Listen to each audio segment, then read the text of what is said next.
చేయు కాలమున సోమరి దున్నడు, కోత కాలమున పంటను గూర్చి వాడు విచారించినప్పుడు వానికేమీ లేకపోవును. మన జీవితాలు మారాలంటే మన ఆలోచన మారాలి, మన ఆలోచన విధానాలు మారాలి. మేము పుట్టామండి, ఇలాగే పెరిగామండి, మా విధానం ఇదే అండి అంటే మన జీవితాలు కూడా మార్పు చెందలుగా ఉంటాయి. మన ఆలోచనలు మార్చుకున్నట్లయితే, ఏది దైవికమైనటువంటి ఆలోచనలో, ఏది దేవుని చిత్తానుసారమైనటువంటి ఆలోచనలో మనం ఆ ఆలోచనలు మార్చుకున్నట్లయితే దాని యాటిట్యూడ్ అంటారు ఇంగ్లీష్ లో, కరెక్ట్. సో ఆ యొక్క వైఖరి, తీరు, ఆ యొక్క ఆలోచనలు మనం మార్చుకున్నట్లయితే చక్కగా మన యొక్క జీవితాలు కూడా మారుతాయి. కాబట్టి అసలు అంతేనండి, ప్రార్థన అంటే వయసు అయిపోయిన వారు ఇక వాళ్ళకి ఏ పని ఉండదుగా వాళ్ళు చేయాలి. యవనస్తులకి ప్రార్థన ఎందుకు? మనకి ప్రార్థన ఎందుకు? సరే చేసామే అనుకో, 2 నిమిషాలు చేయాలి, 3 నిమిషాలు చేయాలి, మా అయితే 5 నిమిషాలు చేయాలి. అంతకు మించి చేయొచ్చా? అంతకుమించి మాకెందుకు అంత ప్రార్థన? ఇంట్లో చాలా మంది అమ్మ నువ్వు ప్రార్థన చేయి, నాన్న నువ్వు ప్రార్థన చేయి, అమ్మ ప్రార్థన చేస్తాం అంటే ప్రార్థన ఎవరు చేయాలి? మరి పరిశుద్ధ గ్రంథంలో చూసినట్లయితే దావీదు ఎవరు? దగ్గర 13, 14, 15 సంవత్సరాలప్పుడు తను అభిషేకించబడ్డాడు. అభిషేకించబడిన తర్వాత ఎన్నో పోరాటాలను ఎదుర్కొన్నాడు. కానీ ఆ పోరాటాలు అన్నింటిలో కూడా తను ప్రార్థన నేర్చుకున్నాడు. యవన కాలంలో ప్రార్థన నేర్చుకున్నాడు, దేవుడితో సహవాసం నేర్చుకున్నాడు. బలమైనటువంటి ప్రార్థన అంటాడు, నా ప్రాణము ఎలుగెత్తి మొరపెడుచున్నది, అగాధములో నుంచి నీకు మొరపెడుచున్నాను. కొండల్లో గుహల్లో తరిమేసినప్పుడు తన్ని ఎలుగెత్తి మొరపెట్టేవాడు. ప్రార్థనలో బలం ఉంచుకున్నాడు, ప్రార్థనలో ఎదిగాడు దావీదు. ఇంక ఎంతమంది అయినా మీరు చూడండి, యేసేపు గాని, దానియేలు గారు గాని, ఎవరైనా సరే మన ప్రభు అయిన యేసు ప్రభు వారు కూడా యవన కాలంలోనే ప్రార్థన చేసేవాడు. యవన కాలంలో ప్రార్థన చేయడం నేర్చుకోవాలి, యవన కాలంలో ప్రార్థన చేయడం నేర్చుకోవాలి. అది మనం ఎంత తక్కువ వయసు నుంచి ప్రార్థన జీవితాన్ని అలవాటు చేసుకుంటామో, ఎంత త్వరగా మనకి ప్రార్థన జీవితంలోకి అలవాటు పడదామో అంత మంచిది మనం. కాబట్టి ప్రార్థన జీవితం అనేది అందరికీ యవన కాలంలోనే చాలా ప్రాముఖ్యమైన ప్రార్థన జీవితం అంటారు. మరి మనం ఉన్నటువంటి ప్రాంతంలో కూడా చాలా చీకటి శక్తులు, ప్రాంతం అంతా కూడా వ్యభిచార శక్తులు, భయంకరమైనటువంటి చీకటి శక్తులతో ఎక్కడికి వెళ్ళినా ఒకసారి దర్శనం కూడా దేవుడిచ్చాడు. అటువంటి మరి ఆ దర్శనంలో చూసినప్పుడు ఎవరింట్లోకి వెళ్ళినా శవాలు, ఇట్లా అన్నటువంటి భయంకరమైనటువంటి పాపం నదుల్లాగా ప్రవహించడం చాలా భయంకరమైనటువంటి ఆ ప్రాంతంగా ఉంది. సరే ప్రార్థన చేస్తా ఉన్నాను. ఒకరోజు ప్రార్థన చేస్తుంటే చాలా నాకు తెలియకుండా ఒకలాంటి కృంగుదల వస్తుంది, ఒకలాంటి నిద్ర వచ్చేస్తుంది, ఒకలాంటి తూలిపోతా ఉన్నాను. ప్రార్థన చేయడానికి ఆసక్తి రావటం లేదు, ప్రార్థన నడవట్లేదు, ప్రార్థన ముందుకెళ్ళట్లేదు. ఉన్నటువంటి సడన్ గా ఒకసారి చెయ్యి పైకెత్తి గట్టిగా యేసయ్యా అని చెప్పి ప్రార్థన వచ్చేసింది. ఒక బలమైనటువంటి ప్రార్థన ఆత్మని పొందుకున్నాను.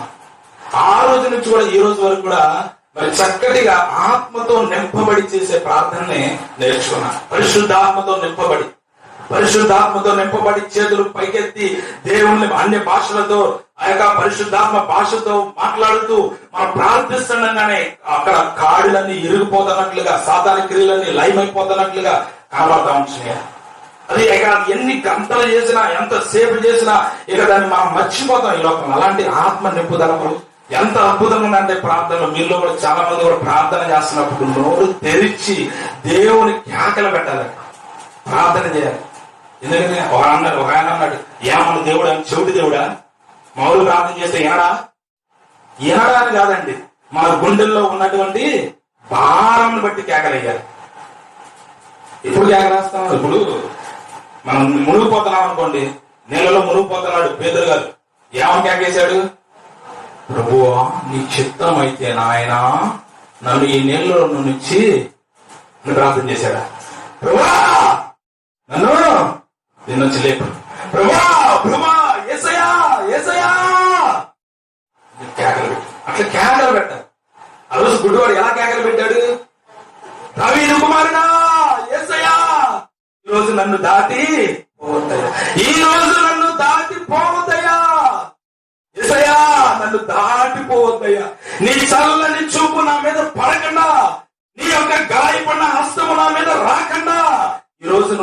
మాత్రం నన్ను దాటిపోవద్దయ్యా, దాటిపోవద్దు నాయన. దేవుడికి అద్భుతాలు చేయడానికి ఎన్ని రోజులు పట్టింది? దేవుడు మన జీవితంలో కార్యాలు చేయడానికి ఎన్ని రోజులు పట్టింది? అంటే దేవుడికి ఎప్పుడు ఒక్క క్షణం సరిపోతుంది చేయడానికి. కానీ మనం కేక పెట్టాలిగా, మనం మొర పెట్టాలిగా, దేవుడికి ప్రార్థన చేయాలి. అప్పటి నుంచి కూడా చక్కటి అసలు భలే మంచి ప్రార్థన వస్తుంది. దేవుని ఆత్మతో నింపబడినప్పుడు చక్కగా ప్రార్థన చేస్తాం. దేవుని ఆత్మతో, పరిశుద్ధాత్మతో నింపబడినప్పుడు అసలు మనకు తెలియదని ఎలా ప్రార్థన చేయాలో, దేవుని కోసం ప్రార్థన చేయాలో కూడా మనకి తెలియదు. దేవుని ఆత్మతో నింపబడాలి, పరిశుద్ధాత్మతో నింపబడాలి. ముందు మనం నోరు తెరవాలి. నోరు తెరిచి దేవా యేసయ్యా అని చెప్పి గట్టిగా మనం ప్రార్థన చేస్తే ఆయన అంటున్నాడు, మీరు నోరు తెరిస్తే నేను దాన్ని నింపుతాను. కాబట్టి మన ప్రార్థనలు దేవుని ఆత్మతో నింపబడి బలమైనటువంటి ప్రార్థనలు ఉన్నాయి, చాలా బలమైన ప్రార్థనలు ఉన్నాయి. కానీ చూడండి ఇంకొక విషయం, ప్రార్థన చేస్తున్నప్పుడే మనం ఎప్పుడైతే ప్రార్థన చేస్తామో అప్పుడే శోధనలు కూడా వస్తాయి, ఆటంకాలు వస్తాయి. నువ్వు పాటలు బాగా పాడు, నిన్ను ఎవరు డిస్టర్బ్ చేయరు.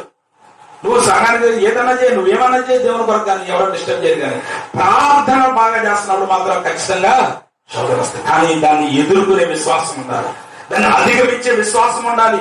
సాధారణ పెట్టే తాటకు చప్పటికి భయపడకూడదు. వాడు ఓరిని ఏనాడో శిలువలో వాడు తల చితికిపోయింది, ఏ మాత్రం అధికారం లేదు, వాడికి ఎప్పుడో తల చితికిపోయింది. కానీ ప్రార్థనలో మన భయపెడతాను, ప్రార్థన చేస్తే ప్రార్థన చేయకుండా భయపడతానికి మనం ఓరిని అంటాడు. కానీ ఖచ్చితంగా మనం ప్రార్థనలో ఎదగాలని, ప్రార్థన ఆత్మతో ప్రార్థన చేయాలి. అవసరమో మనం తెలిసినా తెలియకపోయినా మనం ఏం పీల్చుకుంటున్నాం? గాలి పీల్చుకుంటాం. అలాగే మన ఆత్మకి ప్రార్థన అంత అవసరం, దేవునితో సహవాసం అంత అవసరం, దేవునితో ప్రార్థన అంత అవసరం. మనం చదివినటువంటి వాక్య భాగంలోకి వెళ్దాం. సామెతలు 20:4 ఒకసారి చదువుకుందాం.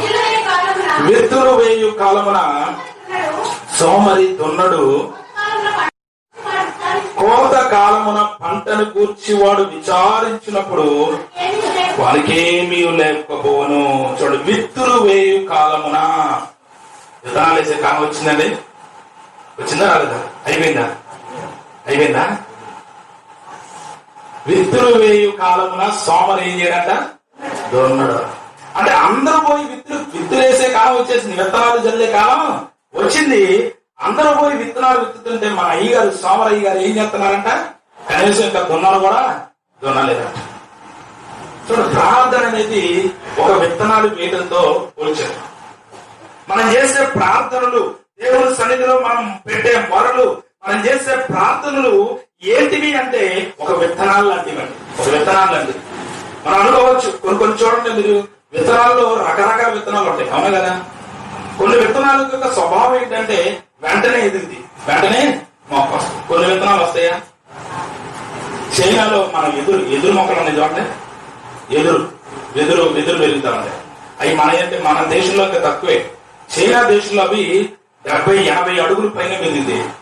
కానీ ఆ విత్తనాలు రకరకాలుగా ఉంటాయి. విత్తనాలు ఆ విత్తనం కనుక మనం వెదురు విత్తనం తీసుకొచ్చి వేసామనుకోండి, దాని రోజు నీళ్లు పెట్టు, ఎలాగదు. సంవత్సరం అంతా నీళ్లు పెట్టు, కనపడదు, ఏం కనపడదు. 2 సంవత్సరాలు పెట్టు, ఏం కనపడదు. 3 సంవత్సరాలు నీళ్లు పెట్టు, ఏం కనపడదు. 4 సంవత్సరాలు పెట్టు, చిన్న పిల్లకేస్తుంది. 5 సంవత్సరాలు పెట్టు, 2 ఆకులు వేస్తుంది. 6వ సంవత్సరం చూడండి, పట్ ఎదిరిపోతాయి పైకి. ఎందుకంటే ఈ 5 సంవత్సరాలు ఏం చేస్తుంది? ఇది లోపల వేర్లు అన్నతుంది. ఇలా అంత ఎదిగితే దాన్ని తట్టుకోవాలి కదా, అందుకని దాని వేర్లు అలా ఉంటుందండి. అందుకని ప్రార్థన అనేది విత్తనాలతో సమానం. కొంతమంది చేసే ప్రార్థనకి వెంటనే సమాధానాలు వస్తాయి, కానీ కొన్ని ప్రార్థనలకి సమాధానాలు రావు. అందుకని ఏం చేస్తాం? విసిగిపోతాం. కానీ ప్రార్థన విత్తనాలతో వచ్చారు.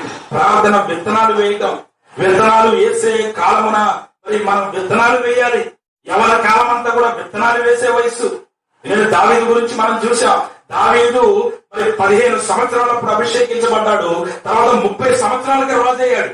ఈ 15 సంవత్సరాలు కూడా ఏం చేశాడు అంటే దావీదు విత్తనాలు విత్తాడు. ఏం విత్తాడు? విత్తనాలు విత్తాడు. చూడ, విత్తనాలు విత్తడం గురించి 3 విషయాలు నేను చెప్తాను. ఎందుకంటే దేవుని వాక్యం ఉంది, ఏమి విత్తుదరు అదే కోసేదరు. కాబట్టి విత్తటం, కోయటం అనేటువంటి చట్టం గురించి మనం మాట్లాడుకుంటే 3 విషయాలు నేను చెప్తాను. ఒకటి, విత్తితే గాని పంట రాదు. మాట ఏంటండి? విత్తితే గాని పంట రాదు. విత్త కాకుండా, కష్టపడకుండా, శ్రమ పడకుండా నీకు పంట అనేది రాదు. మనం కష్టపడాలి. మనం చూడండి, చదివే టైంలో చదవలేదు అనుకోండి, అయ్యారు సంవత్సరం అంతా కూడా నిద్రపోతా, అడిదిరుదా ఇడిదిరుదా ఆ పరీక్షలన్నీ రాసేసిన తర్వాత నా పేరేది పై నుంచి కింద చూసుకుంటాడు, కింద నుంచి పైకి చూసుకుంటాడు, ఎక్కడ వాడి పేరు రాదు. ఎందుకంటే రాలా? కష్టపడేటప్పుడు కష్టపడలేదు, విత్తనాలు విత్తేటప్పుడు విత్తడం లేదు. అందుకని విత్తందే ఏది కూడా రాదండి. అదే ఆత్మీయంగా కూడా అంతే. ఒక శరీరానికి ఎంత కరెక్ట్ ఆ చట్టం, ఆత్మ విషయంలో కూడా అంతే. ఆత్మలో కూడా మనం ప్రార్థన చేయకపోతే మనకు ప్రతిఫలం అనేది రాదు.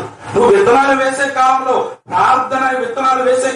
ప్రార్థన చేయకపోతే, వాక్యం అనే విత్తనం నీలో వేసుకోకపోతే అది నువ్వు పంట అనేది చూడలేమండి. ఏ పాస్టర్ గారు నేను ఎదగలేకపోతున్నాను, నేను ఆత్మలో ఎదగలేకపోతున్నాను, నాకంటే వెనకాల వచ్చిన వాళ్ళు అందరూ ఎదిగిపోతున్నారు, అలా అందరూ కూడా బాగా దేవుళ్ళు ఎదుగుతున్నారు, ఆత్మలో ఎదుగుతున్నారంటే పాస్టర్ గారు ఏమన్నా లోపం ఉందా చెప్పండి. అప్పుడు పాస్టర్ గారిలో ట్రాన్స్ఫర్ అవుతాం. ఆ పాస్టర్ గారు ఇటు, ఈ పాస్టర్ గారు ఇటు. పాస్టర్ గారిలో ఏ లోపం లేదు, గింజల్లో ఏ లోపం లేదు. అది మరి పంట వేసుకోవడం, విత్తనాలు విత్తుకోవడం లేదు, కష్టపడాలి. ఒకటి, విత్తితే గాని పంట రాదండి. అందుకే కష్టపడాలి, ఆత్మీయంగా కూడా కష్టపడాలి. ఆత్మలో నేను ఆత్మీయంగా ఎదగాలి, నేను దేవునితో ఇంకా సరి చేసుకోవాలి, దేవుని ఆత్మను పొందుకోవాలి, దేవునితో సహవాసం చేయాలి, నాకు విశ్వాసంలో ఎదగాలి, దేవుని వాక్యాన్ని నేర్చుకోవాలి, దేవుని కొరకు బ్రతకాలి, దేవుని నామాన్ని మహిమపరచాలి. దేవుడు నన్ను తల్లి గర్భంలో ఉన్నప్పుడు ఏ తలాంతులతో పుట్టించాడో ఆ తలాంతులు దేవుని కొరకు వాడాలి, నన్ను ఏ ఉద్దేశంతో పుట్టించాడు ఆ ఉద్దేశాన్ని నెరవేర్చాలి, నేను దేవుని కొరకు బ్రతకాలి అని చెప్పి ఆశ లేకుండా, ప్రార్థన లేకుండా, విశ్వాసం లేకుండా పంట విత్తనాలు వేయకపోతే పంట అనేది పోయేదేనండి. పంట పోయి విత్తందే పంట రాదు. రెండోది, ఏమి విత్తుదామో అదే కోస్తాం.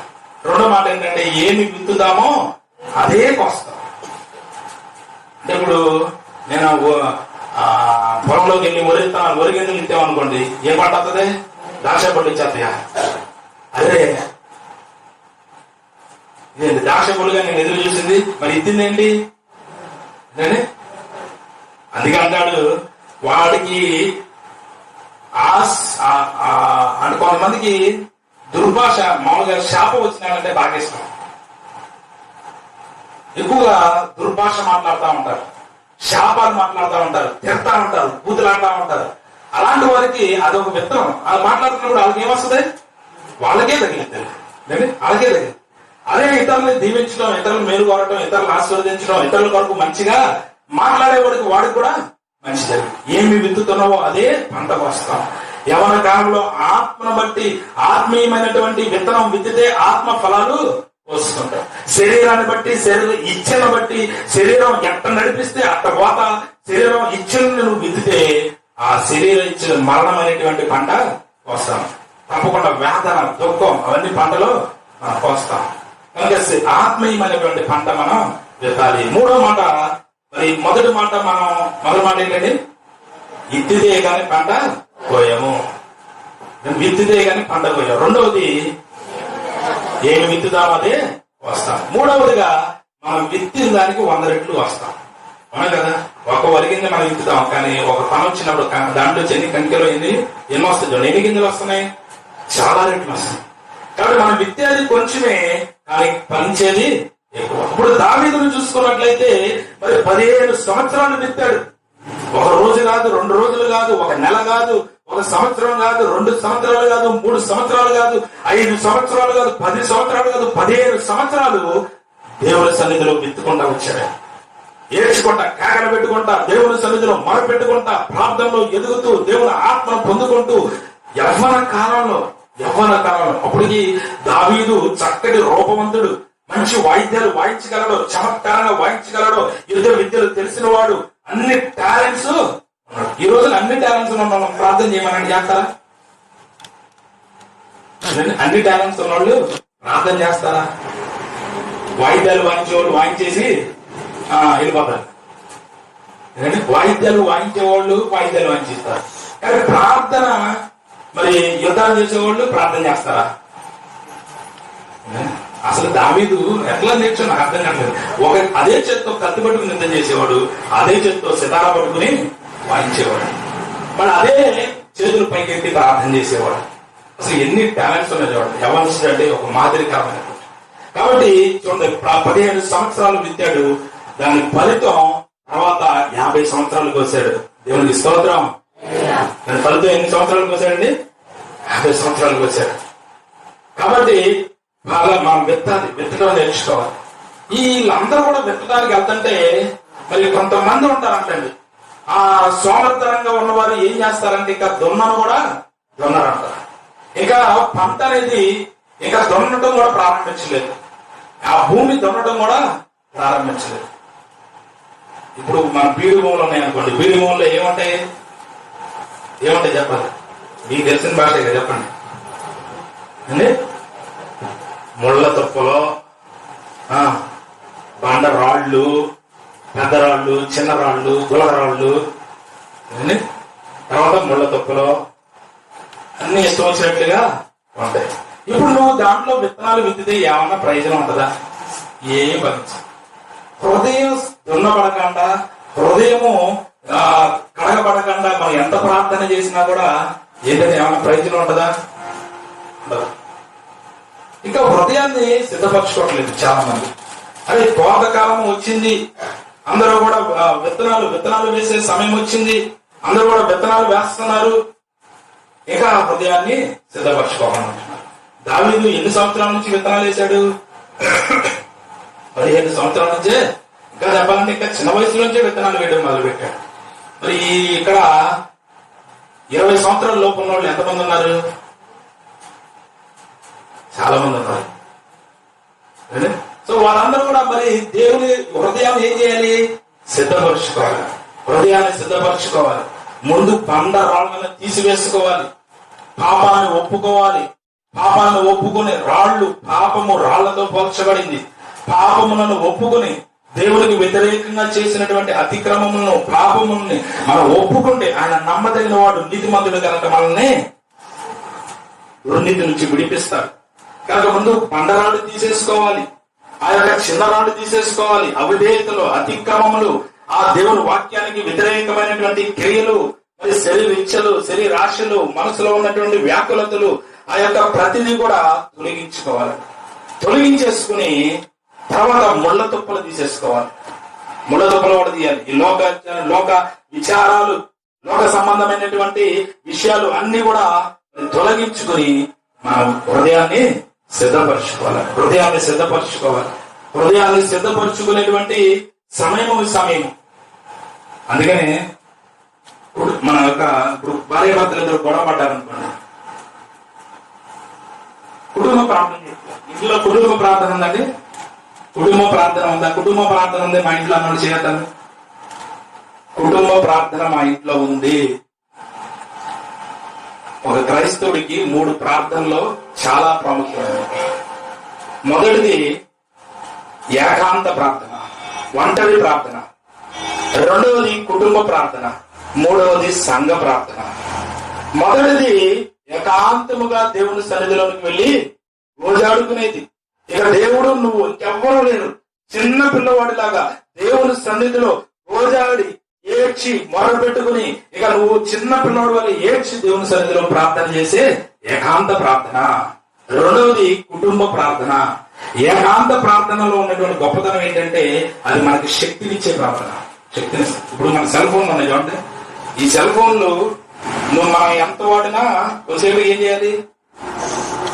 ఒకసారి పెడితే చాలదా అంటే మళ్ళా కట్టాల్సిందే. యేసు ప్రభువు కూడా అంతే కదా. ఆయన పగలంతా కూడా సేవ చేసినప్పుడు నాలో నుంచి ప్రభావము వెడలి వెళ్ళిందంటున్నారు. రోగులను స్వస్థపరిచినప్పుడు అనేక విధాల కార్యాలు చేసిన తర్వాత ఒంటరిగా కొండ మీదకి వెళ్ళిపోయి ఏకాంతముగా తండ్రితో ప్రార్థన చేసేవాడు. ఏకాంత ప్రార్థన అనేది ఉండాలని చాలా ప్రాముఖ్యమైనది. ఏకాంత ప్రార్థన శక్తినిచ్చే ప్రార్థన. ఏకాంత ప్రార్థన లేదండి. ఏకాంత ప్రార్థన తగ్గిపోయింది. లేదని కాదు కానీ తగ్గిపోయింది. తగ్గిపోయేసరికి అల్లాడిపోతున్నాను నేను, చాలా అల్లాడిపోతున్నాను. ఎందుకంటే మొత్తం ఏంటో ఒక ఖాళీ అయిపోయినట్టుగా ఉంటుంది, డ్రైన్ అయిపోయాను నేను. నాలో ఏం లేదు, ఇక ఎనర్జీ లేదు. సంఘంతో కలిసి ప్రార్థన చేసినప్పుడు చక్కగా ప్రార్థన వస్తుంది, చక్కగా ప్రార్థన నేర్పించాం. ఆ తర్వాత మొత్తం తేడా పడిపోతాం. నా దగ్గర ఏం లేదు, నా దగ్గర శక్తి అయిపోయింది, బ్యాటరీ నిల్లు. మళ్ళా ఒంటరి ప్రాంతంలోకి వెళ్ళి దేవుని సన్నిధిలోకి వెళ్ళి అయా నన్ను నింపు అని చెప్పి గోజాడితే మరలా మనం ఛార్జ్ అయ్యి మరలా బ్యాటరీ, మళ్ళీ శక్తి వస్తుంది. ఏకాంత ప్రార్థన అనేది పని కాదండి, మీకు తెలుసలేదు. ప్రార్థన కొంతమంది చాలా ప్రార్థన చేసి అబ్బా చాలా పని చేసేసాం అనుకుంటారు. ప్రార్థన పని కాదు, కానీ పని చేయడానికి కావలసిన శక్తి ప్రార్థన.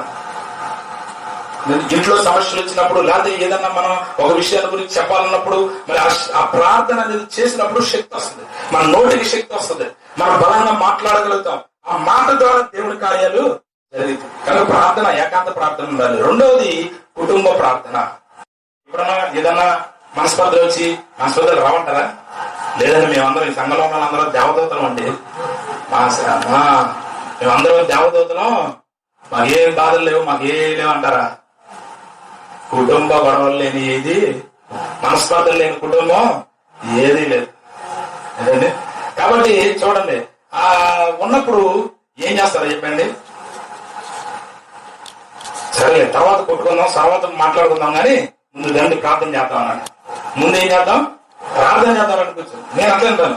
అసలు వచ్చిననుకో నేనేమంటానంటే, నాకైతే ఇప్పుడు ఓపి లేదు, తర్వాత నీ సంగతి చూద్దాం, కానీ ముందు ప్రార్థన చేసిన తర్వాత మళ్ళీ కొట్టుకుందాం కావాలంటే అనగానే ముందు ప్రార్థన చేయమంటారు.